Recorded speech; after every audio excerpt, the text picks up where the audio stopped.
Sábado Verde, radio y podcast, en la radio pública de la ciudad de Buenos Aires.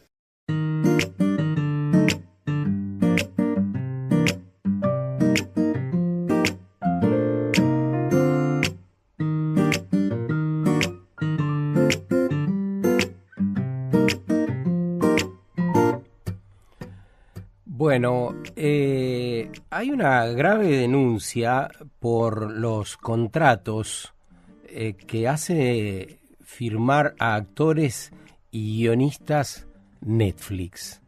Me enteré hace pocas horas, venía escuchando de algunos actores algo en este sentido, pero todos como a media voz diciéndolo, ¿no?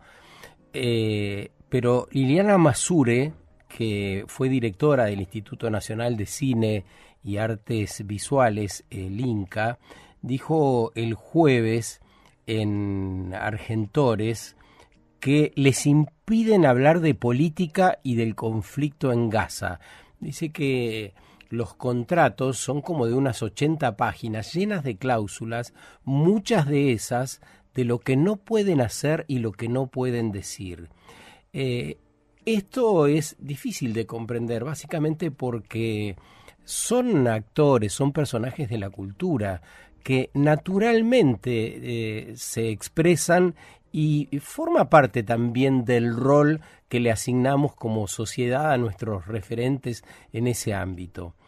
El guionista y productor Sergio Baiman, ¿se acuerdan? El de Maestro y Baiman, de tantos éxitos, vicepresidente de Argentores, mientras Liliana Masure decía, esto es lo que yo conozco de actores porque me lo dijeron de primera mano, él reafirmaba que también ocurre con los guionistas. Y es peor, dijo, porque estaba en el atril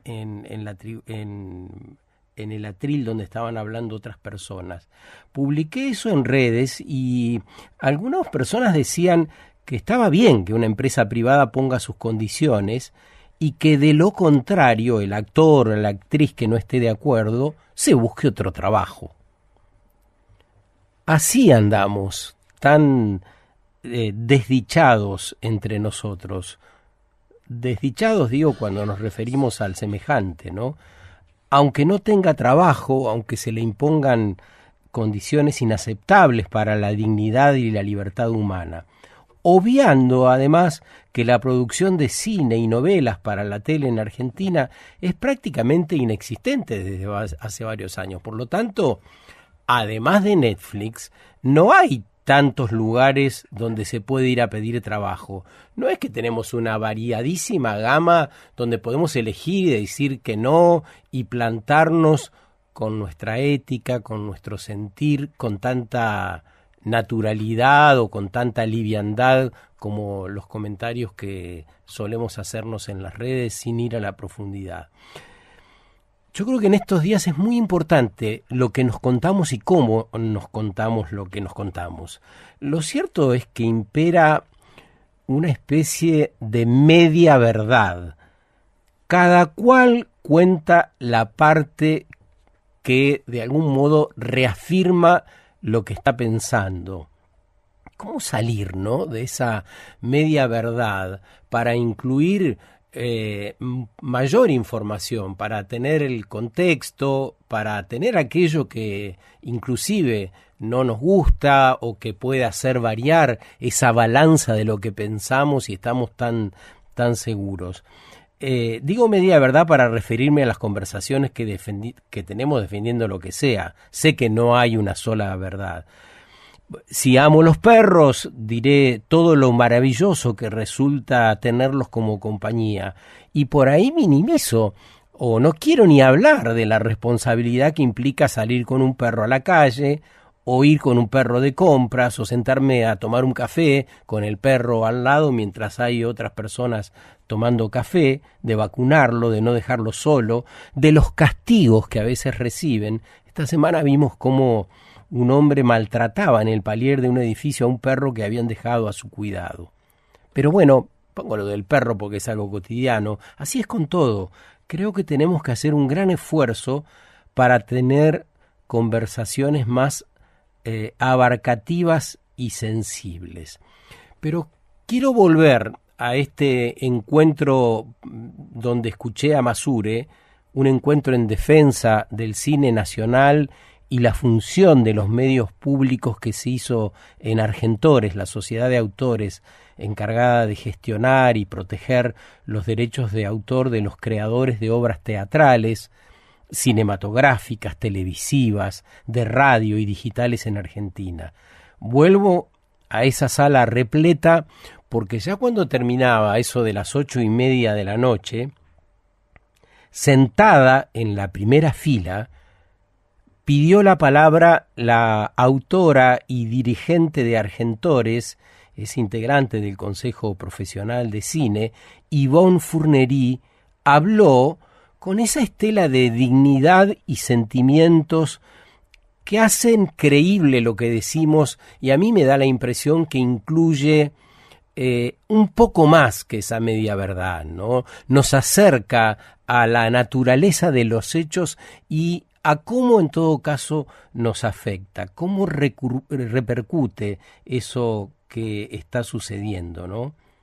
Sin ironías, apelando a lo profundo del ser, de los seres que la escuchábamos en este caso en Argentores. Yvonne tiene 85 años y la calidez que notarán en el fragmento que ponemos en común para escuchar.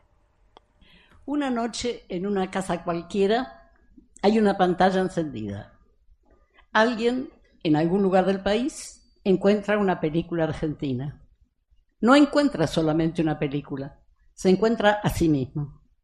Y eso, aunque parezca pequeño, es un milagro. Porque hay pueblos enteros donde no hay salas. Hay vidas enteras atravesadas por historias que nunca llegan. Hay generaciones familiarizadas con imaginarios ajenos y desvinculadas de una tradición en la que este país soñó, escribió, filmó e inventó belleza. Un país se empieza a perder cuando deja de verse en sus propias pantallas. Por eso conviene hablar con precisión. Cuando se apaga una pantalla pública, no se apaga un aparato, se apaga la posibilidad de no desaparecer debajo del ruido de otros. Claro, la tele y la radio pública nos permiten tener voz propia. Esto dice Yvonne, y lo dice de un modo poético, como han escuchado. Es dulce en su decir, pero también contundente, por eso seleccionamos un párrafo más de final. Es un país tan grande, tan desigual, tan concentrado. En él, dejar librada la circulación del cine argentino al mercado es como pedirle a una semilla que florezca en el cemento. Estas pantallas importan porque resisten la lógica de lo inmediatamente vendible. Y todos sabemos en qué termina esa lógica, en formas que se repiten hasta vaciarse. Una cultura no se mide solamente por su rentabilidad, se mide también por su capacidad de no entregar del todo su misterio. Una nación sin imágenes propias empieza a volverse invisible para sí misma. Empieza a hablar con palabras prestadas, a desear con deseos ajenos, a recordar escenas que nunca vivió. Y un día, casi sin darse cuenta, deja de reconocerse en el espejo. Si no conseguimos que se entienda que las imágenes de un país también son parte de su dignidad, perdemos nuestra alma visible. Defender estas pantallas es defender una luz. Y esa luz, aunque algunos no lo entiendan, es el país. Todos sabemos que lo que sale de circulación no vuelve fácilmente. Por eso esta defensa no nace de la nostalgia, nace de una responsabilidad. Yo soy Yvonne Fournery, del Consejo Profesional de Cine de Argentores. Una sociedad debe poder encontrarse con las imágenes que produce, porque cuando ese vínculo se corta, se rompe una continuidad entre la vida de un país y la idea que ese país tiene de sí mismo. Gracias a todos.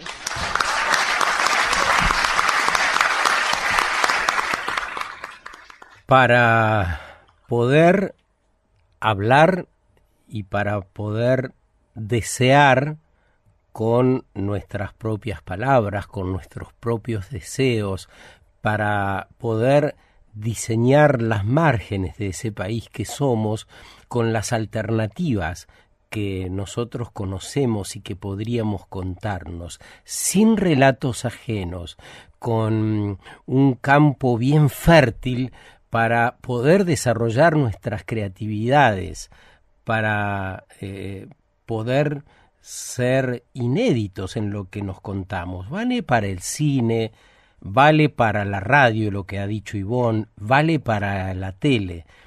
Y además resulta interpelante, porque si volvemos a sus palabras, lo importante es que la radio pública y la televisión pública se empeñen en producir contenidos diferenciadores a los que solemos ver en las plataformas o por ahí en la producción de canales o radios privadas. La radio pública básicamente es servicio. La radio pública tiene que tratar de mostrar justamente esto que decía Ivonne, ¿no? Parte de lo que somos, de un modo genuino, de un modo plural, de un modo, diría yo, sostenible, que no quiere decir otra cosa que duradero en el tiempo. Encontrarnos a nosotros, reconocernos y finalmente poder nombrarnos. Sábado Verde, radio y podcast, en la radio pública de la ciudad de Buenos Aires.